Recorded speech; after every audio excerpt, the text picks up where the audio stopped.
YCP Vijayasai Reddy రాజీనామా చేశాడు. YCP అంటే విజయసాయిరెడ్డి, విజయసాయిరెడ్డి అంటే వైసీపీ అనుకునే దశ నుంచి ఈరోజు వైసీపీకి రాజీనామా చేస్తున్నాను అంటూ ఒక స్టేట్మెంట్ ఇవ్వడం మాత్రం రాష్ట్ర రాజకీయాల్లోనే కాదు, ఆల్మోస్ట్ దేశంలో తెలుగు రాజకీయాల గురించి తెలిసిన వాళ్ళందరికీ కూడా ఒక షాకింగ్ అనే చెప్పాలి. ఎందుకంటే జగన్మోహన్ రెడ్డి ఆత్మగా, జగన్మోహన్ రెడ్డికి పరమాత్మగా, జగన్మోహన్ రెడ్డి చేసేటువంటి బిజినెస్ వ్యవహారాల్లో విజయసాయిరెడ్డి పాత్ర ఎలాంటిదో అందరికీ తెలుసు. వాస్తవానికి విజయసాయిరెడ్డి రాజకీయాల్లోకి వచ్చింది జగన్మోహన్ రెడ్డి అవినీతి కేసుల వల్ల.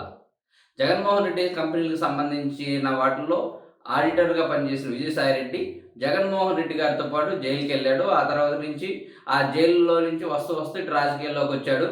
రాజ్యసభ సీట్ సంపాదించుకున్నారు. వైసీపీలో ఒక దశలో నెంబర్ 2గా చలామణి అటువంటి విజయసాయిరెడ్డి ఈరోజు రాజీనామా ప్రకటించాడు.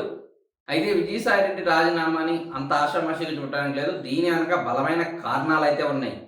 ఈ బలమైన కారణాలు ఏమిటయా అంటే ఇక్కడ 2-3 పాయింట్స్ చెప్పుకోవాలి. జగన్మోహన్ రెడ్డి అధికారంలోకి వచ్చిన తర్వాత విజయసాయిరెడ్డి చేసిన అక్రమాలు అన్నీ కాదు. కొన్ని ఉదాహరణలు చెప్పుకుంటే ఢిల్లీ లిక్కర్ స్కామ్లో విజయసాయిరెడ్డి అల్లుడికి సంబంధించినటువంటి అరబిందో ఫార్మా కంపెనీ ఇన్వాల్వ్ అయి ఉంది. అదేవిధంగా కాకినాడ పోర్టుకు సంబంధించిన విషయంలో కూడా అరవిందో సంస్థ ఇన్వాల్వ్ అయి ఉంది.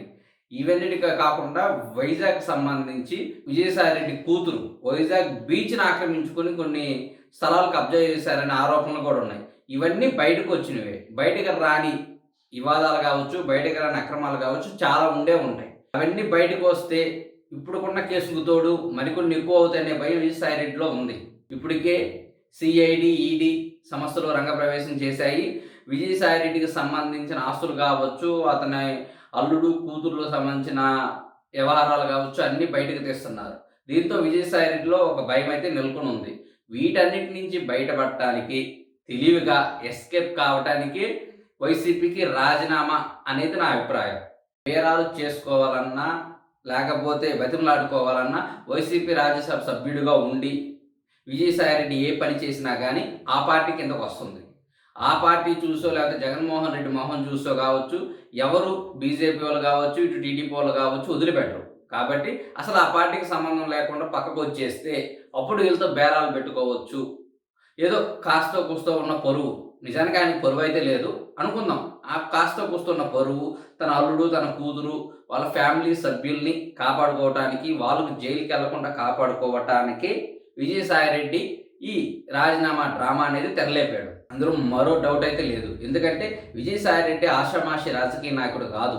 ఆయనేమి ఉద్యమాలు చేసో, లేకపోతే ఆయనేమో ప్రజాసేవ చేసో, లేకపోతే వారసత్వ రాజకీయంగా ఆయన రాజకీయాల్లోకి రాలేదు.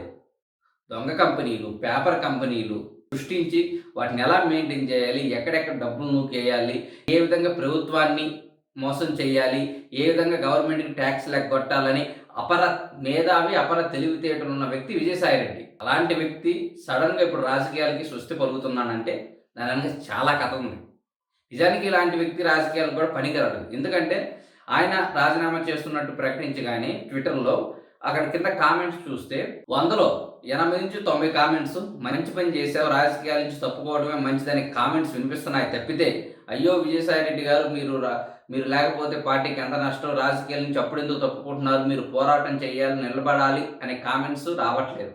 దాన్ని బట్టే మనం అర్థం చేసుకోవచ్చు విజయసాయిరెడ్డి ఎంత నికార్సైన రాజకీయ నాయకుడు అనేది. కాబట్టి ఆయన కేవలం ఆయన స్వలాభం కోసం రాబోయే కేసుల నుంచి, ఇప్పుడున్న కేసుల నుంచి తప్పించుకోవటానికి, బీజేపీ లేదా వేరే వాళ్ళతో లాలూచి పట్టడానికి, కింద మీద అవటానికే ఇప్పటికి దూరం అయ్యాడు. ఆ రాజ్యసభ సభ్యత్వంగా వదులుకొని ఇంక నేను రాజకీయంగా సన్యాసంగా మారిపోయాను, దయచేసి నా జోలికి ఎవరు రావద్దు అంటూ కాళ్ళు ఏళ్ళ బతిమలాడుకునే పనిలో భాగంగానే ఈ రాజీనామాకి తెరలేపాడు. అలాగని చెప్పేసి పూర్తిగా శాశ్వతంగా ఆయన రాజకీయాల నుంచి తప్పుకున్నాడా అంటే అది లేదు. ఇక్కడ శాశ్వతంగానే పదవి అయితే ఎక్కడ ఉపయోగించలేదు. రాజకీయాల నుంచి తప్పుకుంటున్నాను అన్నాడు. రేపొద్దున 5 ఏళ్ళ తర్వాతో 10 ఏళ్ళ తర్వాతో ఒకవేళ జగన్మోహన్ రెడ్డి అధికారంలోకి వస్తే తిరిగి విజయసాయిరెడ్డి రావచ్చు. ఆ స్కోప్ విజయసాయిరెడ్డికి ఉంది. ఎందుకంటే ఆయన ఊసర వెళ్ళకన్నా చాలా అంటే చాలా మహాముదురు, ఎటైనా ఫ్లేట్ ఫిరాయించగల నేర్పడి. కాబట్టి ప్రస్తుతానికి వీటి నుంచి తప్పించుకోవడానికి, కేసుల బారి నుంచి ఆయన కుటుంబ సభ్యులను కాపాడుకోవడానికి అతను ఈ రాజీనామా డ్రామా తెరలేపడని